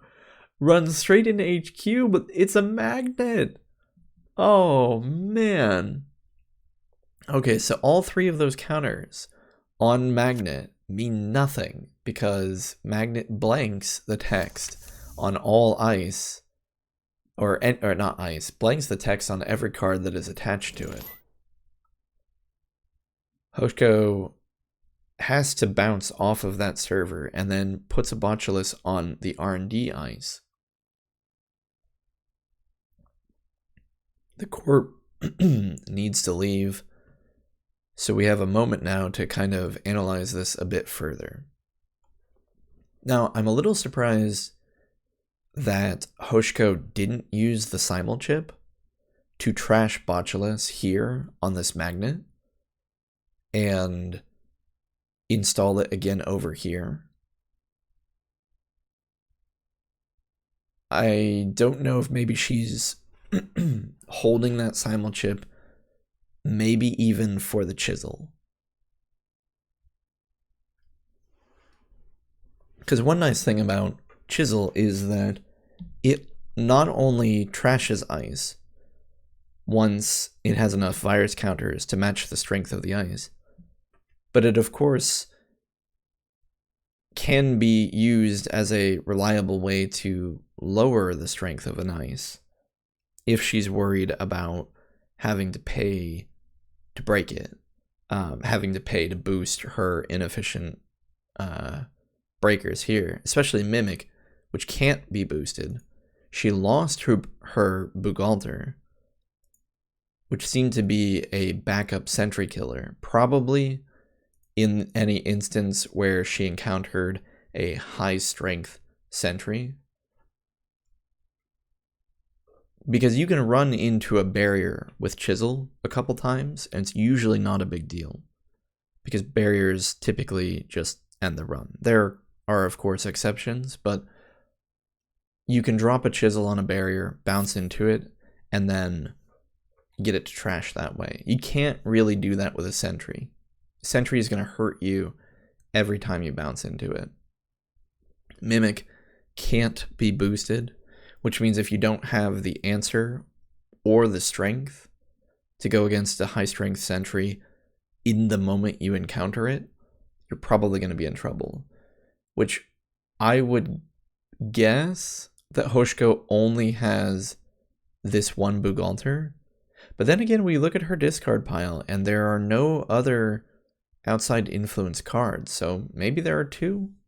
2 Bugalters would be 8 influence though. It's not cheap. Hoshko does have the full 15 influence though. Oh, no, here's another influence. So let's assume she runs all 3 simulchips. That would be 6, leaving her with 9 influence left over. So I would, yeah, oh, and here's a career fair. So she could have 1 Bugalter, 3 career fairs. That would be 7. Plus 6 from the simulchip, something like that is probably what it's like. Anyway, the corp.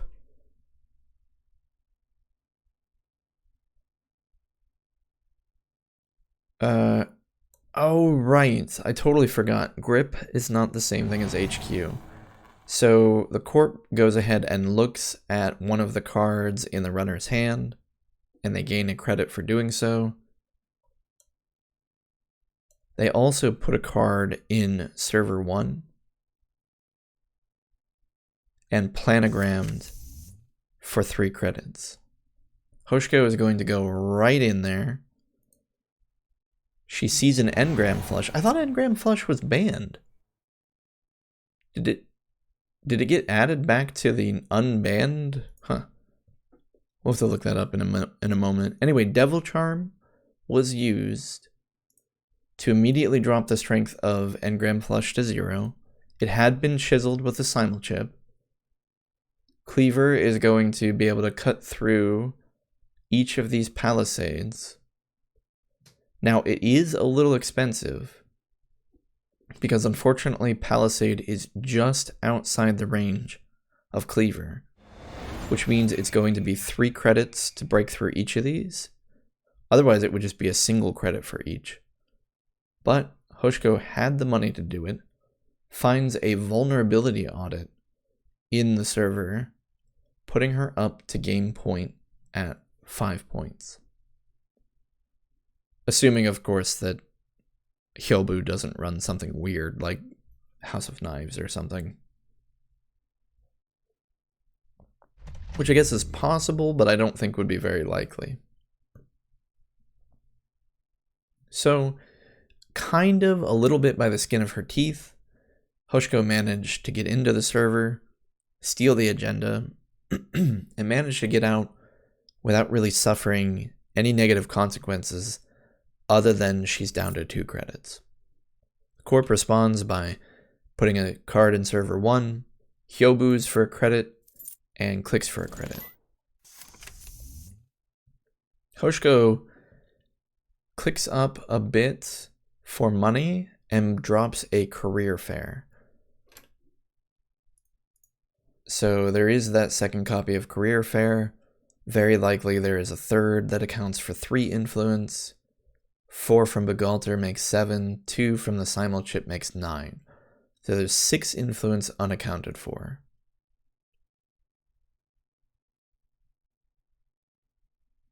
That's a good bounce back though from Hoshko. She's gonna get all the money she needs to maintain a relevant threat from liberated accounts.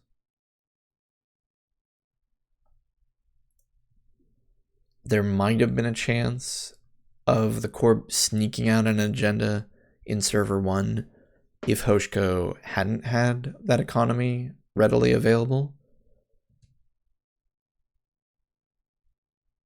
But the Corp's in a bit of a tough spot. Losing the engram flush sucks for them. I'm also seeing a Seisenton in the bin, and I have to assume that was probably trashed in an earlier turn by the Devil Charm Chisel combo. So the Corp is down 2 pieces of ice here. 2 pieces of ice that would be very relevant on these servers had they persisted.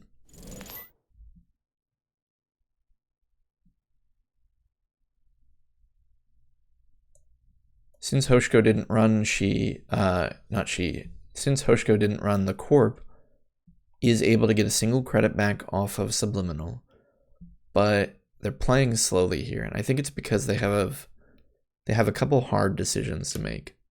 They've got 6 cards in hand, a runner that currently isn't rich, but can get rich when they need to. So they install a card in server 1, advance it once, and play Hyobu Precog Manifold, which I'll be honest, I don't know what this card is. It's a lockdown card, the replacement for Currents. Choose a server. Whenever a runner makes a successful run on the chosen server, play a side game. If the runner spent a different number of credits, end the run. So it is kind of like the stand-in for Caprice Nice, but it only works for 1 turn.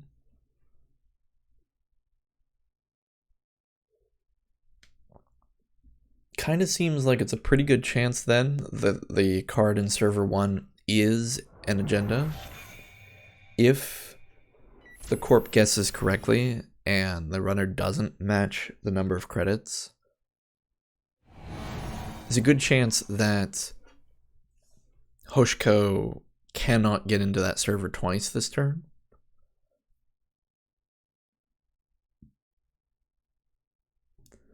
She stargates into R&D, sees a Flower Sermon, a Brawn, which is interesting, and a Hedge Fund, trashes the Flower Sermon, goes into Archives to get it, sees an Engram flush, but that's going to be game. In spite of the fact that Engram flush does allow the Corp to trash cards from Hoshko's hand, those 2 points are all Hoshko needed. Now, I really thought Engram Flush had been banned. Oh, it is.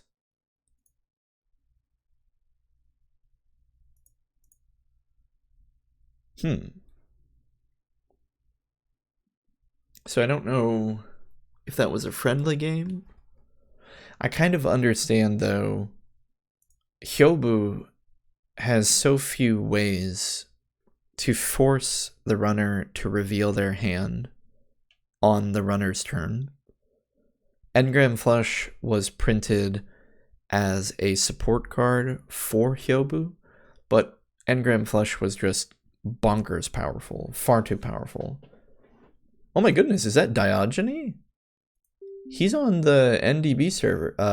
NDB, he posts quite a bit on the NDB card website thing that exists on the internet. What's he playing? Polana, Spin Doctor? Ugh, Ginger City. I hate Ginger City grid.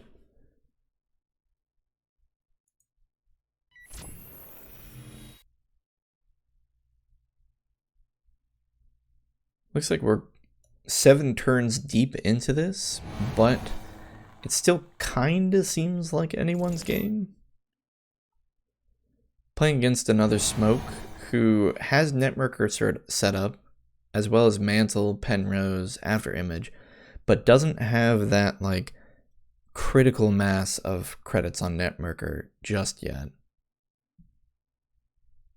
Looks like Anansi has some new card art. Actually, that looks really cool. Huh. Anyway, Smoke overclocks into R&D in what is looking to be a super run. Breaks Anansi with After Image. Hits a Thimble Rig. Breaks that for just a credit. Hits a Kakugo. Now, Smoke does have 5 cards in hand, so even if she loses a card from Kakugo...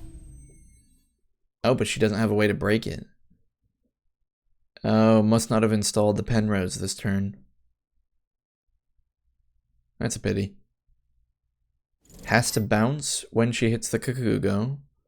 That would have been good too, because this Surveyor is usually very scary. But she can pass it with After Image for just 2 credits, which is pretty bonkers.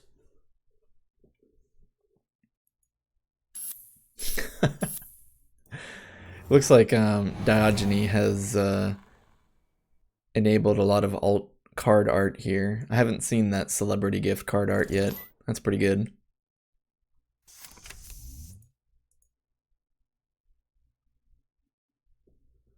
Anyway, the Polana is able to triple click, send a message, res, I think that Anansi for free. Yeah, res the Anansi for free. That's 8 credits for free. They are down to 2 credits, but who cares when you have 2 Chiashis, 2 Kakugos, 1 Chiashi, and 1 Surveyor resed on the field? Who cares if you're down to 2 credits? And you're installing all that sweet, sweet Jinja grids, City Grid Ice, basically for free. So they go ahead and drop a Regolith mining license into the server. They grab a total of 6 credits from it, but of course the res cost was 2, plus a click to install. So you have to think you're kind of only gaining a net of 3 that first turn that you use it. Well, even less really, because you spent 3 clicks and 2 credits, so you're really only like up 1.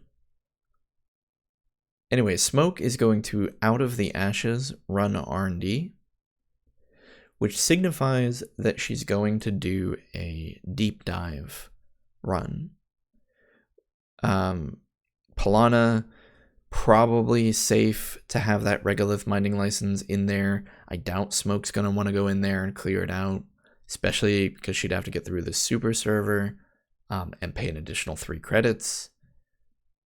It kind of seems like a lost cause to go into this server. But a deep dive, is that what it's called? Deep dive? A deep dive run that reveals 2 agendas will win her the game. So she Out of the Ashes, past Anansi with After Image, through Thimble Rig for just a credit. Now, we need an answer for this Kakugo, but she installed an SMC. How did she do that? When was this self-modifying code installed?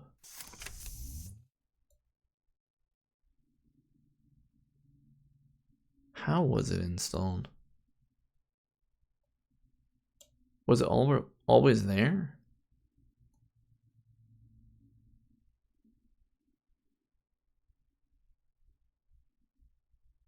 Oh, okay.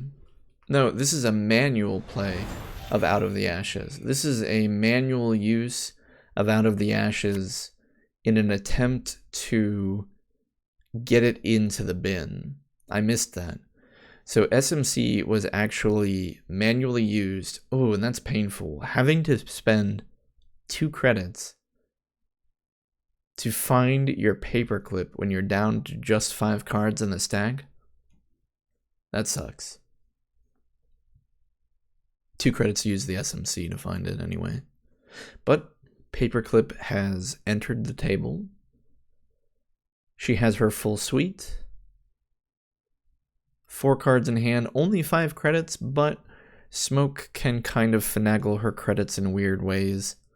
So that's not as big of a deal, especially when you're looking at both these Kakugos and thinking those only cost 1 credit to get through. That being said, the reason there are 2 Kakugos on R&D now is because the Corp smartly used Thimblerig to put them in front of R&D. The Corp also cleared out Regolith Mining for a whopping 9 credits. But they know, the Corp knows, that Smoke doesn't care about this remote. They don't need to protect this remote. They need those Kakugos on R&D because repeated runs into R&D is what's going to kill them. And so, for instance, they could have maybe swapped. Could they have swapped? Like, they could have put an Anansi here. But Smoke gets through the Anansi for 4 credits. And Smoke can keep getting credits, but Smoke can't keep getting cards. And if Smoke goes through those Kakugos enough times, the Corp essentially wins because, well, Smoke can't go through something if she doesn't have any cards. So theoretically, there are only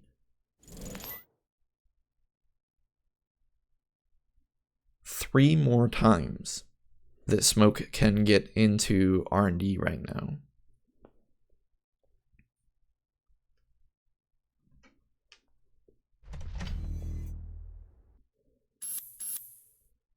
The Corp drops a card in Server 2 and double advances it. Now, Server 2 is a little more open now that both those Thimblerigs are there. This could be an NGO front, but we don't see any NGO fronts in the bin, so we don't really know. Smoke isn't willing to take that chance and overclocks into the remote, sees a Chiashi. Even for Paperclip, that's tough to break. That's 7 credits. Smoke goes ahead, pays the 5 from Overclock and 1 from Netmerker. No, sorry, 5 from Overclock, 1 from Trickster Taka, and 1 normal credit to get through Chiashi. Anansi is going to be another 4. The Thimblerigs are only going to be a credit each, so those are fine. And the Surveyor is only going to be 2 credits. So the Chiashi is actually the most taxing piece of ice here. It's 7, plus 4 for 11, 12, 13, 15. It's 15 credits to get into this server. The Corp really doesn't mind paying that money to res the Chiashi, though, because they have nothing else on the board they need to spend money on, aside from that agenda in Server 2, assuming, of course, that it is an agenda. Understandably, the Corp does not use Thimblerig's ability to swap any pieces of ice. The ice is pretty much where they want them right now.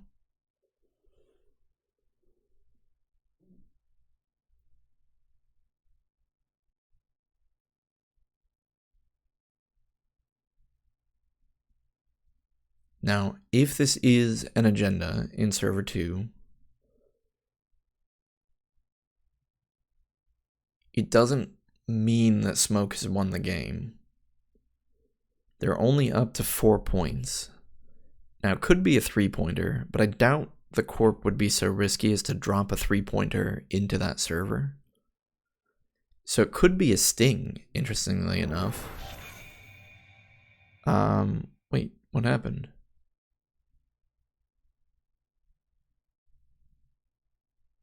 Wait, what?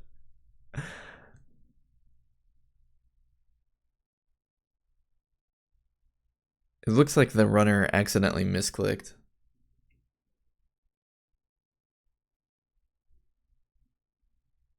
I was gonna say we were but the runner chooses to fold. That's too bad. I would have really liked to have seen what that card was.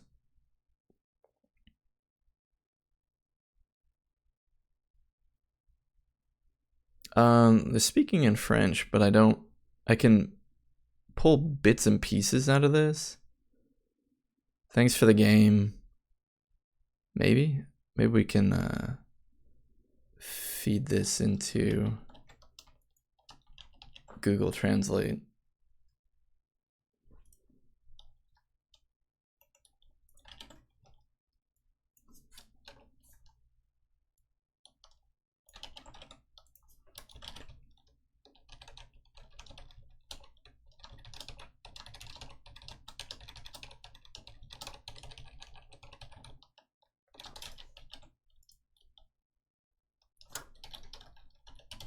All right, we're gonna do French to English. Oops.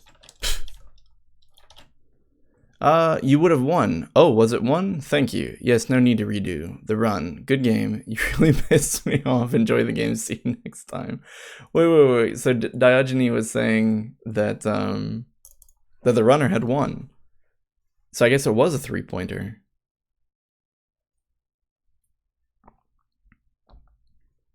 Man, what a rough game for the runner. It's one of those times where just watching it felt like the runner was losing the entire time. But in spite of that, it seems like they actually were the victor. All right, so we see Hoshko versus GameNet. Already at the beginning of the game, we see a Project Beal stolen and a Bologna scored.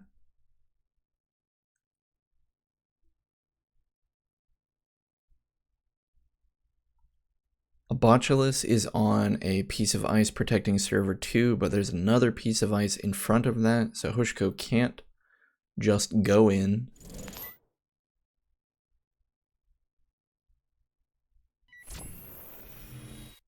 And steal that for free.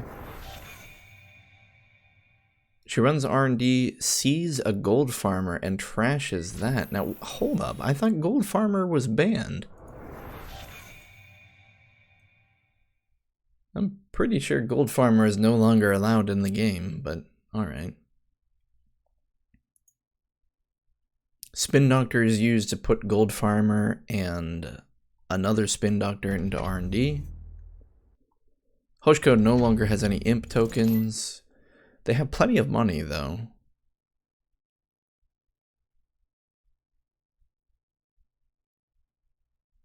The Corp installs a piece of ice in front of R&D, installs a new card in server 2, and hedge funds back up to 12. Both sides have money to do what they want. And this is the Devil Charm deck that we saw earlier.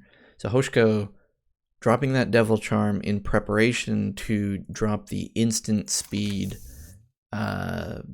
Chisel.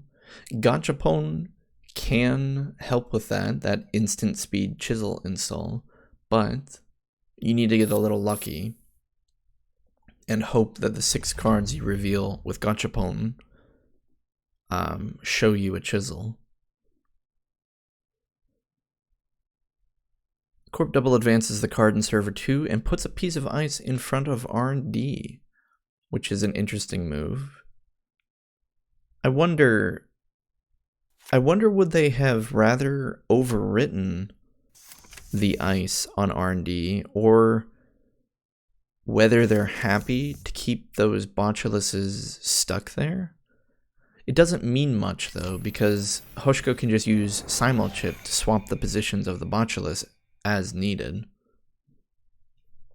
Simulchip, Corroder, dropped by Hoshko, and she runs Archives. Why was there a run on Archives? I'm not actually sure. However, this is pretty big. What the heck is this? You can advance this upgrade. 2 hosted, place 2 advancement tokens. Oh. Okay. So Vladisibirsk grid apparently allows you to transfer advancement tokens from it to another card. So the Corp then drops Remastered Edition, which is the fixed version of that other agenda that was a 3-2 that does the same thing. But with Remastered Edition's token, that's a free advancement token that can be placed on something. Not only that, but the Vlad grid is still here, and theoretically the Corp could continue to use it as a proxy, double advancing it and dropping other agendas into that server. Oh, Hoshko has DreamNet. That's why she's running Archives. It's a free credit and a free draw. Plus, it keeps the Maho Shoujo identity turned on, which gives her free card draw.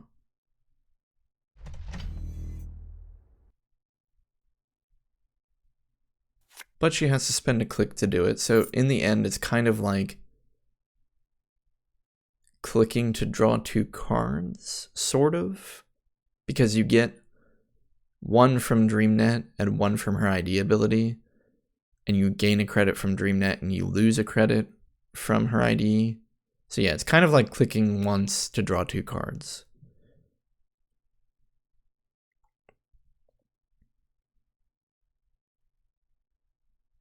The Corp continues to have these Botuluses count up on their ice. They probably don't care that much because they're down to 5 credits. Whatever those 2 pieces of ice are, they probably can't res them. Or if they did res them, it would set them back too much. The card open in server 3 is a daily business show. Hoshko only has 4 credits, decides not to trash that. But that was a good check because Hoshko wants to run anyway. So they're going to get the DreamNet token credit and draw. So that was good value there. She clicks for a credit and plays Sure Gamble. Indeed, she did not want to drop down below 5 credits by paying the 4 to trash the daily business show. Plays Sure Gamble, then decides to go into HQ. This is a good move because theoretically the Corp would want to res this before their next turn. That means they need 2 credits to do that. If they had spent 2 credits, they would have been down to 3. Which means theoretically, the ice protecting HQ, if it was 3 or more, the Corp would be disincentivized to res it. So they felt safe running into this, knowing that the ice wouldn't be like super ice or something. Hits a Rhyme, hits a NAPD Cordon.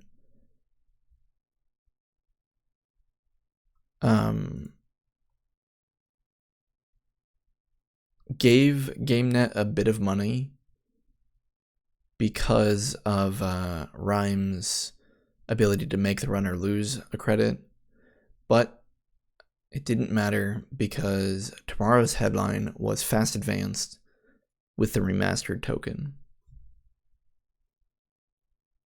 And that was the game. A little sad because in general, Hoshko wasn't able to make a lot of things happen in this game. I don't mean sad like shame sad. I mean it was like Hoshko would have wanted to come in here and make things happen, but she didn't have the credits and seemed, I don't know, I'm not really sure like where she was getting caught up. It kind of seemed like she just wasn't really running, but it's difficult for me to look at that and be like, oh yeah, XYZ should have happened or something. I don't know. I feel like I'm losing my voice though, so I'm gonna call it there. Yeah, it was nice to get to see some more Netrunner games. So if you've followed me this long to the end of the video, thanks for watching, and maybe I'll see you in another one.